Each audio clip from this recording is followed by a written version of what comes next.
ಹೆಚ್ಚಿನ ಆಸ್ಪತ್ರೆಗಳ ದರಪಟ್ಟಿಗಳನ್ನು ಹಾಕೋದಿಲ್ಲ. ಅದಕ್ಕೆ ಬದಲಿಗೆ ನೀವೇನಾದರೂ ಇಲ್ಲಿ ತೊಂದರೆ ಮಾಡಿದರೆ, ಹಲ್ಲೆ ಮಾಡಿದರೆ, ಪ್ರಕ್ಷೋಭೆ ಮಾಡಿದರೆ ಇಂಥ ಕಲಂನ ಪ್ರಕಾರ ನಿಮಗೆ ಶಿಕ್ಷಾರ್ಹ ಅಪರಾಧ ದೊಡ್ಡ ಬೋರ್ಡ್ ಹಾಕ್ತಾರೆ. ಡಾಕ್ಟರ್ಗೆ ಬೈಬಾರ್ದು, ಡಾಕ್ಟರ್ ಮುಟ್ಟಬಾರ್ದು, ಹಾಸ್ಪಿಟಲ್ ಯಾವುದೇ ಸೊತ್ತನ್ನು ಹಾಳು ಮಾಡಬಾರ್ದು. ಇಷ್ಟು ಒಂದು ಬದಿಯಲ್ಲಿ ಹಾಕಿ ಬಿಡ್ತಾರೆ. ಅದನ್ನು ಯಾರು ಪೇಷಂಟ್ ನೋಡೋದಿಲ್ಲ, ನಾವು ನೋಡೋದಿಲ್ಲ.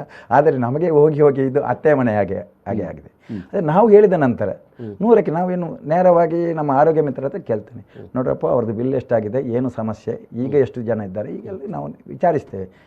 ಒಳ್ಳೆ ಸ್ಪಂದನೆ ಸಿಗ್ತದೆ. ಇವಾಗ ಅವರಿಗೆ ಗೊತ್ತುಂಟು. ಕೆಲವೊಂದು ಸಾರಿ ಪ್ರೈವೇಟ್ ಹಾಸ್ಪಿಟಲ್ನ ಅವರ ಮ್ಯಾನೇಜ್ಮೆಂಟ್ ಹತ್ರ ಮಾತನಾಡ್ತೇನೆ, ನೋಡಪ್ಪ ಈಗೆಲ್ಲ ಮಾಡಬಾರ್ದು. ಆಗ ಅವರು ಸತ್ಯ ಸಂಗತಿ ಹೇಳ್ತಾರೆ.